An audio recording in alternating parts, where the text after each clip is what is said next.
You're listening to the Send It Podcast with Andrew Rawls on World Talk Radio. Grumman 7 Judah Bravo, then ground, turn right on Bravo, runway 1 left, Bravo, and it'll merge with Alpha at Alpha 3.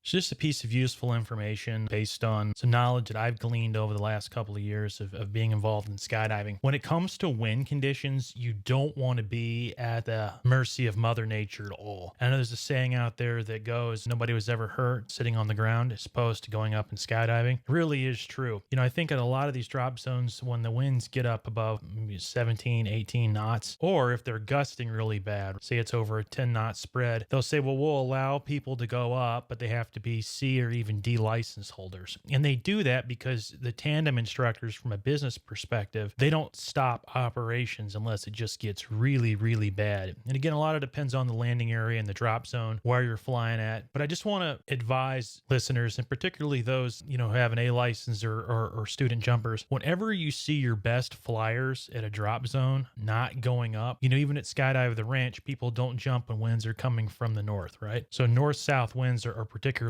bad. And you see a lot of good flyers not skydiving, or ones that are getting paid, they'll do it, but even they're like, hey, for 45, 50 bucks, it's not worth it to me. You really need to ask yourself if it's worth skydiving. And, again, there's plenty of other days to jump. And in the heat of the moment, I know a lot of times you set aside your job and your work schedule to be there on that specific day, and you're wanting to get your jumps in. But again, there's no worse feeling being stuck up in the air, and there's nothing you can do in terms of penetrating wind or getting yourself in a position to land where you want to on the drop zone. And I've seen it happen. It's happened with me before. So even on these C/D license holds, if you've got a D license or a pro rating, there's really no sense in going up and skydiving. And I've seen even drop zone owners pull everybody together and say, hey, we're going on a D license hold. And I just pull myself off of it. I don't care how long I've been waiting to skydive up until that point. Again, they're asking people to have a C or D license because the winds are particularly dicey. They don't feel like people that have had, 50, 200 jumps are qualified or capable of landing the canopy. Maybe they haven't been through a canopy course, but it's a good time to just sit down on the ground and not skydive. Again, they're not going to shut down business operations at a lot of these places, particularly if they've got a huge landing area, because the tandem instructors, most of them have lots of sport jumps in addition to tandem skydives. So they're pretty good. They're pretty decent canopy pilots. And secondly is they want to continue to make money, right? Tandem operations stop. They're not pulling in money to pay overhead and those kinds of things. So again, no matter where you're at, whether or not you're up at the ranch, or down in Florida, somewhere out in Arizona, where Arizona you're really not going to have an issue. But even parts of California where it can get windy on certain days, you really want to see who's up in the air skydiving. Again, if you're up there flying and you've got your pro canopy pilots and pro angle flyers and those kinds of people that are just saying, nah, not me, man, then you've really got to ask yourself what you're doing getting on a plane and taking a risk like that. So again, it's your life, it's your skydiving career. I just wanted to throw that out at you. A lot of these drop zones will not shut down total operations, even if it gets incredibly windy, because again, people that are going up on their first skydive doing a tandem, they don't know anything about wind conditions. All they see is jumping out of a plane, the free fall experience, flying under canopy, and they don't know that some days are better than others. And certainly they don't care. They're just wanting to go up. They're already probably upset having to wait an hour, 2 hours, maybe sometimes even longer than that to go on a tandem skydive. So they're going to send those people up, even if it gets really, really bumpy, really, really windy. Which reminds me, you need to know your limit too, in terms of your ability to fly and have total control over your wing in certain types of conditions. Now, I'm not saying,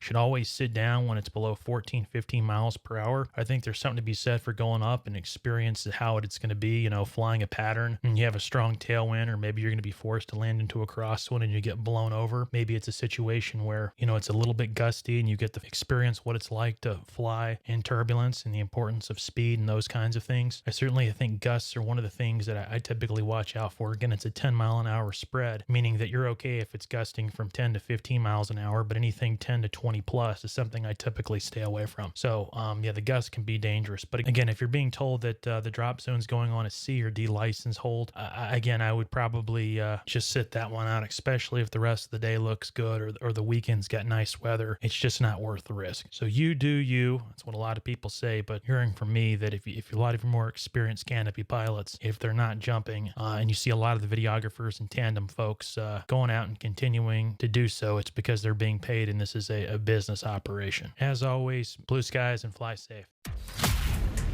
You've just listened to Send It, a skydiving podcast hosted by Andrew Rawls on World Talk Radio. Send It is the #1 skydiving podcast on the planet, bringing listeners up-to-date information on all things sky sports. Be sure to visit senditradio.com to join the conversation, access the show notes, and discover our amazing bonus content and articles.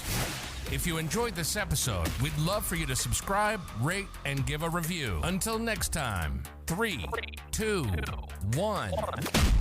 See ya.